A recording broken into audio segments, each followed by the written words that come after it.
Marian Naď je celoživotný zootechnik. Vyštudoval strednú odbornú školu v Nitre s veterinárnym zameraním a potom Slovenskú poľnohospodársku univerzitu zootechnický smer. Začínal ako zootechnik v okrese Levice, neskôr sa presunul na poľnohospodársky podnik, ktorý je v súčasnosti médiami veľmi často skloňovaný. Ide o farmu v obci Baka. S Marianom Naďom sa budeme rozprávať o tom, ako poľnohospodári môžu eliminovať to, že ich chovy ohrozí vírusové ochorenie slintačky a krývačky. Nevynecháme ani pohľad na slovenské poľnohospodárske podniky, ktoré Marian Naď najmä v posledných rokoch pozná, keďže pôsobí ako výživový poradca v spoločnosti, ktorá dodáva na mnoho slovenských fariem svoje produkty. Dobrý deň, pán Naď. Dobrý deň, ďakujem pekne za pozvanie.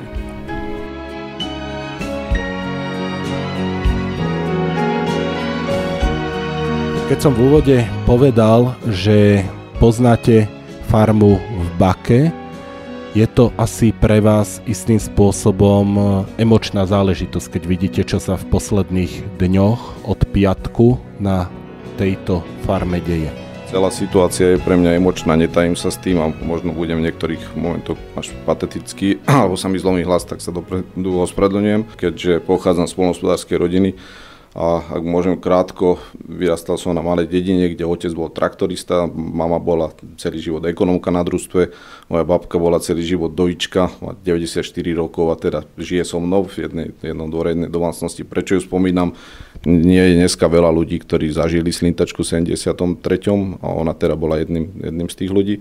A druhá vec, že moja práca je moje hobby a vlastne akýkoľvek moji známi sú všetci z tohto sektoru. To znamená, ak idem na dovolenku, tak ten, kto pôjde so mnou, tak bude zootechnik, inseminátor alebo veterinár. Ak som na svadbe, tak je to podobne. Ja neviem, nechodím na futbal, alebo nemám prakticky žiadne iné nejaké extra záujmy. Ešte, čo by som veľmi rád povedal, myslím si, že by bolo chybou bagatelizovať od kohokoľvek, či od odborníkov, alebo farmárov, alebo od laickej verejnosti túto situáciu. A zároveň by som chcel povedať, že pri tomto našom rozhovore, že nie som žiadny epidemiológ, ani samozvaný, ani sa nepasujem do takéto roviny. A som len teda celoživotný farmár alebo niekto, kto sa venuje sektoru chovu dojníc, tak ako ste spomenuli, že poznám pomerne veľa fariem, keď na Slovensku je dneska 320 fariem, kde je chov dojníc, ja som s nich navštívil možno 270 a v tejto ťažkej dobe sa navzájom nejakým spôsobom sieťujeme, voláme si, dávame si nejaké rady a dozdávame si nejaké informácie a dneska sú tu, verte ma tak, že som tu ako keby preženiem to možno hlasom týchto farmárov, ktorí chceme si navzájom pomôcť nejakým spôsobom alebo hľadáme ďalšie nejaké informácie. Z tej Baky ste mi úplne ušli. Keď som hovoril, že je tu 320 fariem zhruba na Slovensku, Baka je jedna z 10 najväčších fariem a trúfam si povedať, že jedna z 10 najprogresívnejších možno. Znovu, beriem to trošku emočne, poznám, tam väčšina tých ľudí tam pracuje dodnes, či to boli moji kolegovia zootechnici, dojiči, krmiči. A musím povedať, že tá farma alebo vedenie a majitelia majú maximálnu snahu robiť to, čo najhumánnejšie, myslím, ten chov dojníc, najhygienickejšie, najprogresívnejšie, najtransparentnejšie. A myslím si, že to bola ukážková farma dojníc nielen na slovenskej úrovni, ale možno na európskej úrovni. A je mi ľúto teda, že čo sa nám stalo. Na druhej strane som presvedčený, že sú to jedni z nich, ktorí budú mať chuť aj možnosť na novo naštartovať túto farmu, čo žiaľ nemôžem povedať asi o väčšine fariem na Slovensku, pokiaľ by tam tento problém nastal. Hovorili ste, že práve toto obdobie vás ako chovateľov a rôznych ľudí, ktorí pracujú v živočíšnej výrobe, spojilo a ste v neustálom kontakte. Čo sú tie oblasti, ktoré sa opakujú od tých poľnohospodárov, napríklad aj smerom k vám, ktorí poznáte tú situáciu v jednotlivých chovoch na Slovensku? S celým tým problémom sú spojené, dá sa povedať, samé negatíva. Ak môžem spomenúť jedno pozitívum, a veľmi rád by som, keby to odznelo, že cítim obrovskú plnú solidarity medzi farmármi. Veľakrát ma mrzí, že sú také rôzne animozity, lebo ja som veľký farmár, ja som malý farmár, ja som z juhu, ja som zo severu a ty si člen nejakej, neviem, finančnej skupiny a ja som SHR-kár. Alebo ja neviem, ja som z maďarsky hovoriacej oblasti, my sme východniari, momentálne cítim absolútnu solidaritu, vôbec necítim, že by sa cítili farmári medzi sebou ako konkurenti. bez ohľadu na to, že odkiaľ sú, aké majú zázemie, s kým spolupracujú, tak je obrovská súdržnosť a pre mňa to je až dojímavé.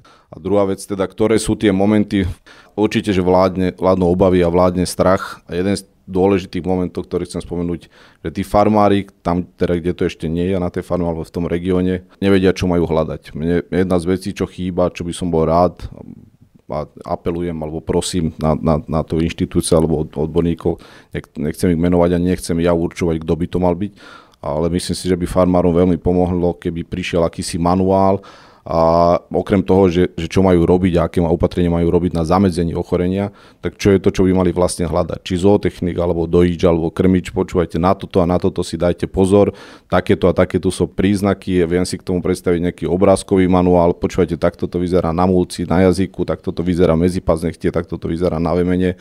Ja som sa stretol s podobným materiálom, ale je to len pokútne, my si to šírime medzi sebou ako farmári, ako zootechnici. Hej, chlapi, dajte si pozor na toto a na toto, myslím si, že by to tak nemalo byť. A keď som hovoril, že je tu len 320 fariem, tak nie je problém nájsť tých 320 registračných čísel alebo 320 mailov k tomu a myslím si, že sa to dá veľmi rýchlo distribuovať.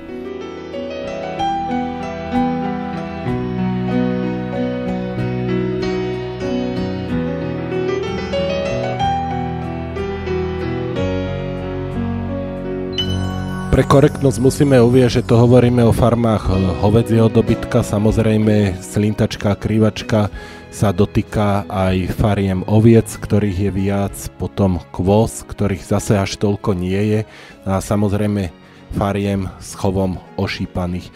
Podľa toho, čo ste povedali, to ale znamená, že tí poľnohospodári stále, tento rozhovor nahrávame v stredu 26.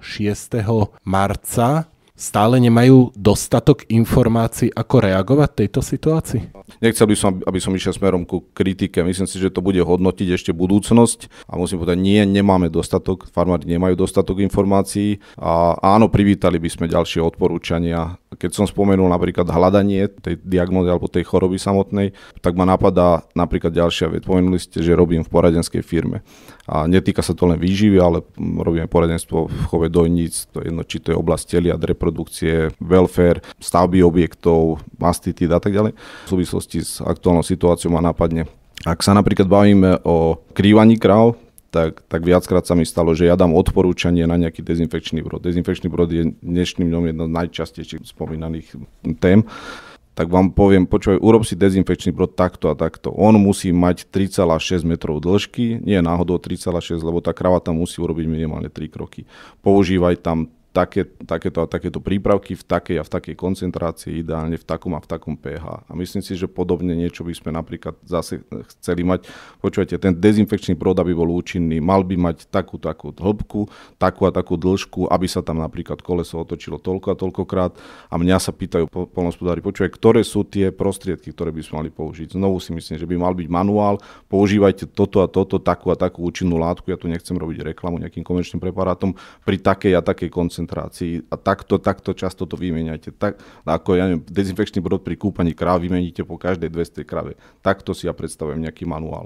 A teda, vy ste sa pýtali, či majú poľnohospodári dostatok informácií. Ja som sa so žiadnym podobným materiálom nestretol. Ak ich majú, a je to len moja nešikovnosť alebo zhoda okolností, tak sa veľmi ospravedlňujem, ale nevidel som. Myslím si, že by to veľmi privítali. Čo sú tie najčastejšie opakujúce sa otázky poľnohospodárov v tejto situácii? Tá doba sa mení. Samozrejme, to, čo ich zaujímalo pravdepodobne v piatok, minulý týždeň, je niečo iné, ako ich zaujíma o 5-6 dní následne. Čo je teraz s tou témou, ktorú poľnohospodári riešia, kde im viete pomôcť a v čom je možno také univerzálne riešenie aj pre ostatných, ktorí nás počúvajú? Vymenujem nejaké body, znovu ešte raz opakujem, že sa nepasujem za nejakého epidemiológa, berte to tak, že sú to veci, ktoré sú nápomocné a šírime ich my chlapi medzi sebou.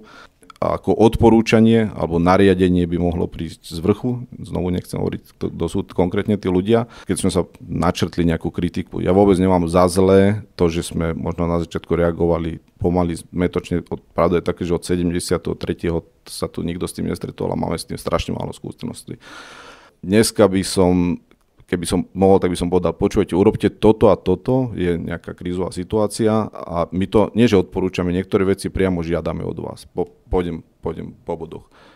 Do dnešného dňa to nebola vaša povinnosť, dnešným dňom máte 300 fariem, je povinnosť, aby ste mali dezinfekčný brod.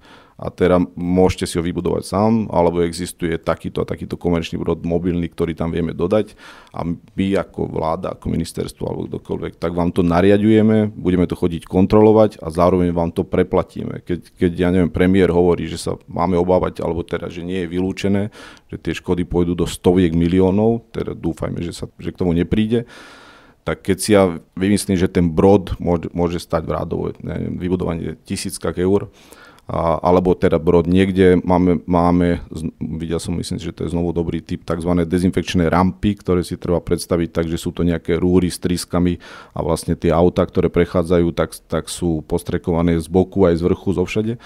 A keby ste komerčne si chceli kúpiť podobnú rampu, tak ju viete dneska vyklikať aj na poľských stránkach možno za 4 000 eur, čo nie je žiadna veľká položka. Bojím sa toho, že pred týždňom by som si ju ešte bol ľahko kúpil. Dneska, keď ju budem chcieť kúpiť, tak možno je čakacia doba mesiac, ale šikovní chlapi si to vedia zostrojiť aj doma. To, čo chcem povedať, znovu si viem predstaviť. Nech to stojí tých 4 000 eur, ak som povedal. Ak máme 300 fariem na Slovensku na úrovni štátu, keby som všetky zaplatil ja, tak je to 1,2 milióny, ak som dobre rátal. Je to smiešný peniaz, keď už dneska tie škody, o ktorých už dnes vieme, sa pohybujú rado v desiatkách miliónov. Pôjdem ďalej, robil by som opatrenia ako odporúčania a ako podporu, čo sa týka oplotení.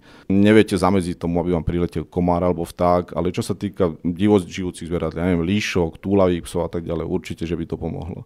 Vidím maximálnu snahu chovateľov, čo sa týka nejakých ochranných oblečení, návlekov, rukavíc, neviem čo. Znovu si myslím, že by to bolo treba odporúčať, na druhej strane nejakou spôsobom pomôcť spolufinancovať. Vidím dokonca také sofistikované riešenia, že šatne dezinfekujú niektorí chlapi ozónom, podobne ako keď sa pohybujete v nemocnici nejakej humánnej medicíne. Poznám chov do níz na Slovensku a nemusíme sa za neho hanbiť. Myslím si, že myslím, k tomu sú fakty, k tomu sú dáta, čísla, že ten náš sektor ako taký je na úrovni svetovej. Sme v top 10 najlepších krajín alebo v top 15 na svete. A veľakrát by sme sa divili, že čoho sú schopní a ochotní tí ľudia na farme urobiť, aké opatrenie dokážu urobiť. Keď som spomínal tú moju babku, tak v 73.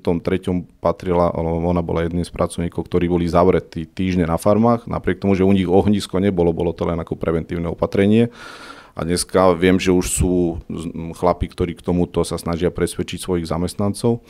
A verím, že im musia dať za to príplatok, aby tí ľudia ťahali nadčas, alebo aby tam boli ochotní ostať a neísť domov. Vo väčšine prípadov to technicky nie je možné zabezpečiť.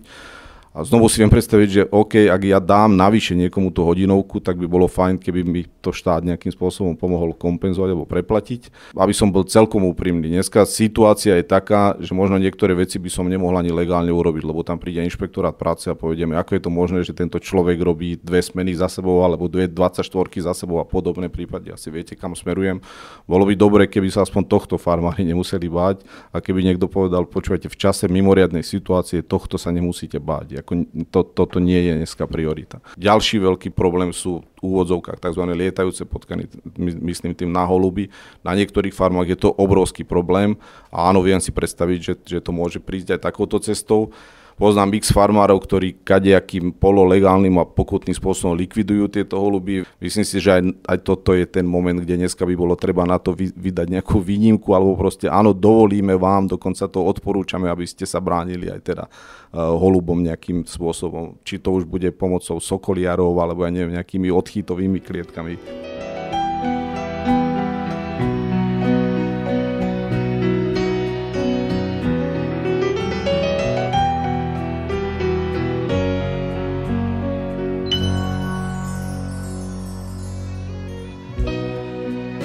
Poľnohospodári bez ohľadu na to, či bude tam nejaká podpora alebo nebude, tak väčšinu týchto krokov sa snažia realizovať veľmi rýchlo, lebo si uvedomujú, že teraz je vlastne tá rozhodujúca chvíľa a nikto nechce možno 2-3 týždne rozmýšľať nad tým, či niečo nepodcenil alebo podcenil. A často som skôr opačne svedkom rozhovorov, že ľudia akoby strácali nejaký taký pojem o peniazoch, ako mali v minulosti a snažia sa urobiť všetko preto, aby tú svoju dlhoročnú prácu uchránili. Tak ako hovoríte, cítim maximálnu snahu a môžem potvrdiť to, čo hovoríte, že dnes prakticky nehľadia ľudia na financie a robia všetko možné a nemožné. Ako jedno napríklad z opatrení alebo takých typov, poviem, farmári sa snažia zabrániť tomu, aby prišiel niekto cudzí na tú farmu. To znamená, aby ste s vozidlom vošli donútra. Vy viete takýmto spôsobom vonku nechať zamestnancov alebo viete takýmto spôsobom vonku nechať návštevy. Niektorým veciam sa neviete vyhnúť a neviete napríklad, predávate dobytok, tak ten dobyčák alebo ten kamión príde donútra, alebo teraz samozrejme, že chodia cisterny pre mlieko. Aj tu musím povedať, že už poznám dneska farmy, ktoré nedovolia prístupu kamiónu donútra, radšej vyvezú von za areál svojim vlastným dobyčákom a teda takýmto spôsobom odovzdajú ten dobytok, ktorý ide na predaj alebo na nejaký presun. Mliečárenské cisterne sa nevyhnete, ani to celkom už neplatí, pretože niektorí farmári robia aj to, že majú vlastnú cisternu a vyvážajú von takisto mimo areálu mlieko a prečerpávajú. A znovu je to nie jednoduchá záležitosť zabezpečiť, ale z okolností na Záhorí mám kamaráda, ktorý mi povedal, že včera bol kúpiť cisternu v Čechách, stála ho 26 000 eur aj s čerpadlom, s tým, že ťahač nemá vlastný, musí si niekde zapožičať, ale zase tým len chcem deklarovať alebo ukázať, že tí farmári naozaj k nebývalým krokom sa snažia pristúpiť, ktoré by nás možno pred mesiacom neboli ani len napadli, čo všetkého sme schopní alebo ochotní. Myslím si, že ten najpravdepodobnejší vektor je, ospravedlňujem sa, ale nemyslím si, že to je vietor. A trošku to hovorím aj sám, možno s takou úľavou alebo s takým očakávaním, alebo proste dúfam, že to nie je vietor. Keby to tak bolo, tak máme zarobené nielen my, ale celá Európa alebo celý svet na obrovský veľký problém. Nie, že by som to chcel bagatelizovať alebo vylúčiť tú formu prenosu, ale stále si myslím, že najpravdepodobnejšie sú mliekárenské autá a cisterny. A pri mliekárenskom aute, na čo sa zabúda, tak vy viete vydezinfikovať kolesá pri brode, možno ak máte rozsiacu rampu, tak to auto viete dookola vlastne celé ostriekať, viete dať tomu šoférovi návleky alebo mu prikázať mu, aby si ruky dezinfikoval, ale na čo sa zabúda je mliečna hadica, ktorá je teda súčasťou toho auta a koluje z farmy na farmu a pri prechode z jednej farmy na druhú sa nedezinfikuje. A dneska už poznám mnohých farmárov, ktorí si zabezpečili svoju vlastnú mliečnú hadicu s tým, že nedovolia používať tú, ktorú majú na vozidle. Tá vlastná hadica zostáva na farme a viete si ju dezinfikovať. Možno to znovu nie je veľká investícia, nech to stojí, vymyslím si, 2000 eur taká hadica alebo 1000 eur.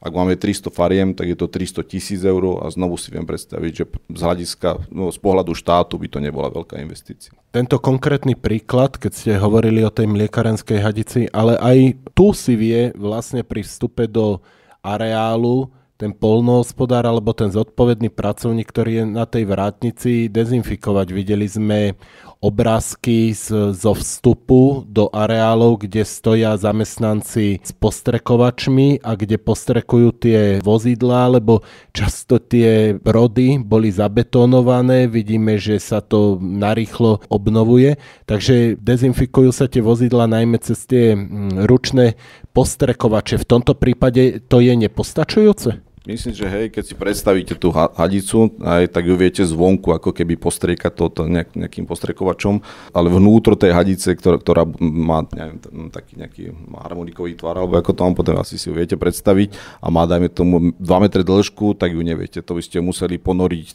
do nejakej dezinfekčnej vane, alebo čo bežne sa teda nedeje pri prechode z jednej farmy na druhú.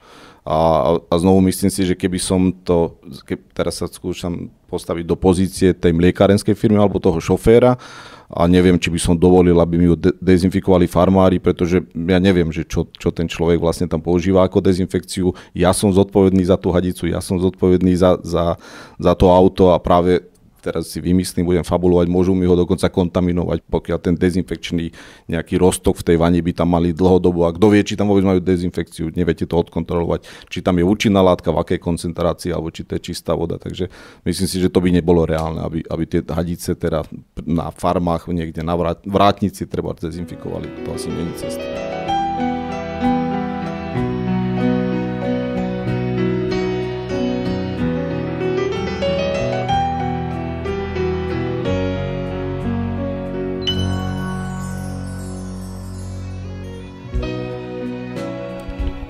fariem, ktoré ste na Slovensku prešli, sú desiatky.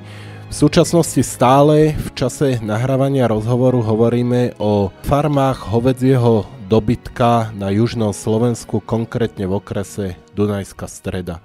Vieme zovšeobecniť, novinári majú radi zovšeobecnenia, vieme zovšeobecniť, že tie farmy sú v niečom iné, ako sú farmy napríklad na Liptove, ako sú farmy na severnom Slovensku alebo v iných regiónoch Slovenska z hľadiska kontroly, z hľadiska toho, ako fungujú, z hľadiska nejakej štruktúry. Vidíme tam nejaký rozdiel medzi týmito farmami na juhu a inými farmami dojníc, po prípade iných kategórií hovädzieho dobytka inde na Slovensku?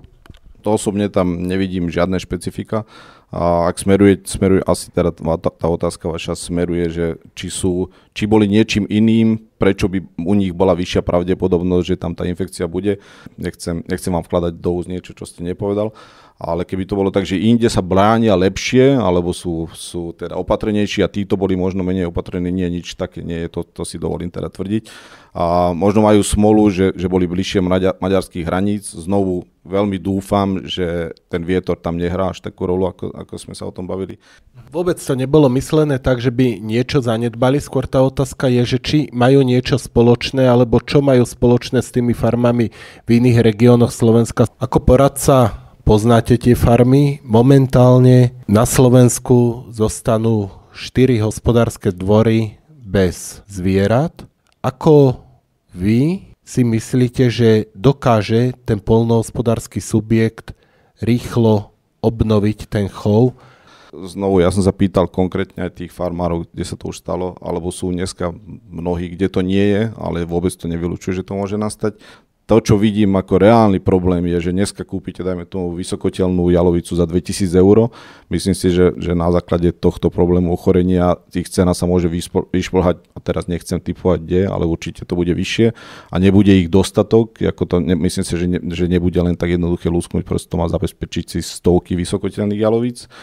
Ale veľmi dôležitá vec, ktorú počúvam od farmárov a ktorí majú väčšie obavy, je ani nie toto, že či si budem vedieť zabezpečiť vysokoteľnú jalovicu alebo kedy, ale že ako na novo zostavím ten tím ľudí. Ako na novo, keď sa mi to rozuteká, tí dojiči, krmiči, zootechnici, vieme, aké ťažké dneska je nájsť ľudí aj do iných sektorov, do živočíšnej výroby zvlášť, ako to budem vedieť na novo naštartovať. A postoj mojich priateľov, s ktorých som sa doteraz bavil, je veľmi podobný. Prakticky sa všetci zhodli v tom, že nie je možné rozpustiť ten tím a potom ho stavať na novo.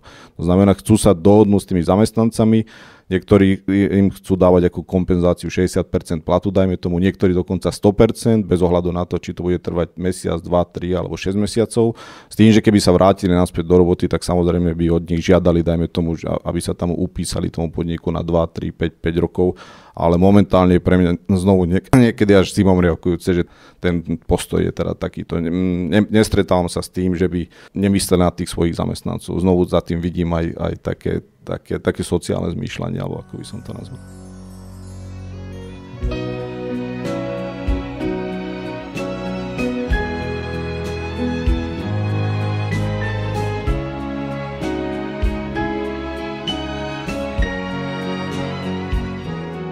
Tie chovy hovädzieho dobytka sa za posledných 30-40 rokov neuveriteľne zmenili. Mám na stole jednu takú históriu poľnohospodárskeho podniku, ktorý chová hovädzí dobytok doteraz, do dnešných dní, ale ešte pred 40 rokmi ho choval na 5 hospodárskych dvoroch a na 5 hospodárskych dvoroch mal aj dojnice, často v počtoch niekoľko desiatok kusov. Toto sa stáva absolútne nereálne v poslednom období. Dokonca aj poľnohospodársky podnik veľký, ak má dojnice na 2 strediskách, často to už považuje za konkurenčnú nevýhodu oproti poľnohospodárom, ktorí na druhú stranu koncentrujú zvieratá do jednej oblasti. Na jednej strane teda máme ekonomiku poľnohospodárskeho podniku, kde robíme koncentrácie už dnes 1000 dojníc na jednej farme. Na druhej strane je tu potom takéto obrovské riziko nákazy, kde tých 1000 dojníc nám môže aj padnúť. Ako sa dá z tohto výjsť von? Z hľadiska ekonomiky, z hľadiska nejakej prevencie toho, aby tá farma bola do ďalších rokov vôbec životaschopná? To, že tie farmy sa budú nejakým spôsobom koncentrovať, to je fakt proste. A to, že tie farmy sa stávajú stále väčšími, to sa nedie len u nás, ale prakticky na všetkých kontinentoch. Áno, je pravda, že u nás pri tom priemernom stave, 300 kusov dojníc má priemerná farma na Slovensku, patríme z hľadiska koncentrácie medzi najväčšie, možno sme najväčšia dokonca v Európe. A ja si myslím, že to je OK a nie toto je to hlavné riziko. Bez ohľadu na to, čo si o tom ja myslím, toto je trend, ktorý proste bude. Myslím si, tak ako sme už spomenuli, tieto farmy, pokiaľ sa budeme správať normálne, tak sa dajú ochrániť. To znamená, musíme sa vrátiť k tomu, aby dezinfekčný brod bol napríklad štandardom a nebol len v takýchto mimoriadnych situáciách. Aby sme vyskladňovali zvieratá cez rampy, ktoré sú na hraniciach fariem. A veľmi otvorene poviem, že napriek tomu, že kafilérne boxy na mnohých farmách boli postavené tak, že sa dajú znútra naskladňovať a vonka vyskladňovať, nie všetky farmy to takto robili. Mali tú možnosť, ale ani ju nevyužívali. To znamená, tú kafilérne vozidlo ste napriek tomu pustili donútra. Keď sa vrátim naspäť v tej otázke koncentrácií, tak tie veľké farmy, pokiaľ pôjdete v Amerike, najtypickejšia farma je 3000 kusová farma. Tá 3000 kusová farma z dvoch dôvodov, pretože bežne viete 3000 kusov dojníc podojiť, na 72 kruhovke 3-krát denne a tú kapacitu, tú veľkosť farmy vám vlastne jedna z vecí, čo je to, tak vám to diktuje dojareň. A druhá vec, že aby bolo únosné z nejakej kružnice, z nejakého okolia ešte ekonomicky zvážať objemové krmivá. A preto je ten horný limit veľmi typický alebo najtypickejšie teda na tom čísle 3000. Myslím si, že ku nám k tomuto nepríde, a pretože Slovensko alebo Európa alebo taká je oveľa hustejšie obývaná a nie sú tu teda tie veľké otvorené lány. Stále som presvedčený, že tá typická slovenská farma bude mať okolo 300-400 kusov dojníc, čo je podľa mňa únosné z hľadiska tej biosecurity alebo ochrany, o ktorej sa bavíme. S nástupom slintačky a krývačky sa opäť otvorila otázka kafilérie a toho, že Slovensko je odkázané len na jednu takúto spracovateľskú prevádzku, pritom ešte pred viac ako 10 rokmi tých kafilérií bolo na Slovensku viac, myslím, že spolu boli 4. Je na programe dňa napríklad otázka, alebo máte informáciu zo slovenských chovov, že sú poľnohospodári, ktorí sa zamýšľajú nad tým, že by si postavili takéto zariadenie na úrovni nejakého zväzu, alebo majú sami nejakú kafilériu. Vieme sa k tomu nejako vyjadriť? Poľnohospodárov som nezachytil, alebo takéto tlaky, alebo takéto snahy, že by niekto chcel mať svoju vlastnú, alebo mať nejaké združenie, alebo nejaký zväz. Nestretol som sa s tým. Táto otázka tu vystáva a teda rezonuje už pár rokov. A my sa teraz celý čas bavíme o slintačke, ale tu sú iné problémy. Aj keď sa bavíme o dobytku, tak si myslím, že za chvíľu budeme cítiť problém, čo sa týka blutangu, že sa s tým budeme musieť intenzívnejšie zaoberať. Chovatelia ošípaných už dlhé roky cítia, že tu je problém s africkým morom ošípaných. Keď som spomenul seba ako polovníka alebo polovníkov ako takých, tak dneska polovné organizácie majú pri nájdení teda uhynutých kusov takisto vlastne povinnosť likvidovať to prostredníctvom kafilérie. A keďže máme len jednu, tak z toho logistického hľadiska to nie je jednoduché. Ja si myslím, že aj logika dáva, že z hľadiska regiónov by bolo dobré a vhodné mať možno minimálne ďalšie dve na východe, na strede alebo na západe. A nebudem zachádzať do toho, že asi je trošku absurdné to monopolné postavenie. Dneska vlastne tá kafiléria je komerčná organizácia. Vy zo zákona máte povinnosť ju tam likvidovať a keď vám uhynie krava a teraz vznikne vám škoda, teraz mnohí sa ma pýtajú laici, že aká je vlastne škoda. Je to ťažké definovať, pretože jedna vec je, že tú kravu by ste mohli predať na bytunok, dostanete za 1,000 eur. Ak ju budete chcieť nahradiť vysokoteľnou jalovicou, tak vás to bude stať 2,000 eur. Ďalej je tam strata teda toho mlieka, ktoré ste mohli predávať od tej kravy, ale ešte navyše, aby som sa teda vrátil ku kafilériám, vy ešte budete musieť zaplatiť ďalších 400 eur len za samotnú likvidáciu tej kravy. To znamená, nie je to OK. A keď prídu takéto kritické situácie ako teraz, tak už teda sú vonku informácie, že tá kafilérka nemá ani kapacitu spracovávať teraz celý ten nápor, takže aj z tohto pohľadu by bolo dobré a vhodné mať možno minimálne ďalšie dve kafilérky. Ja si viem predstaviť, že by to bola kafilérka v rukách štátu.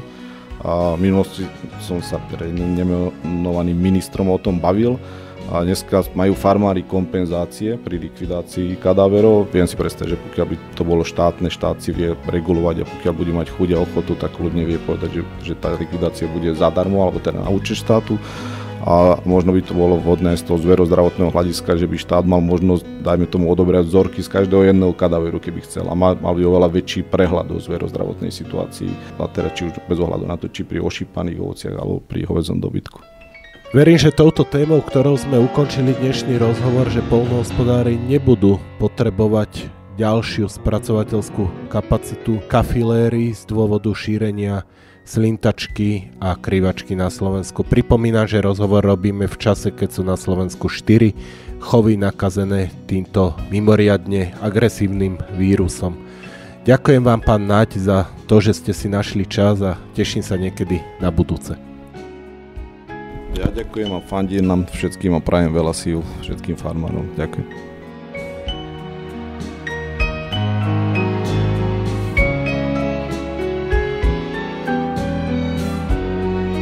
Financované z programu Európskej komisie zameraného na informačné opatrenia týkajúce sa spoločnej poľnohospodárskej politiky Európskej únie.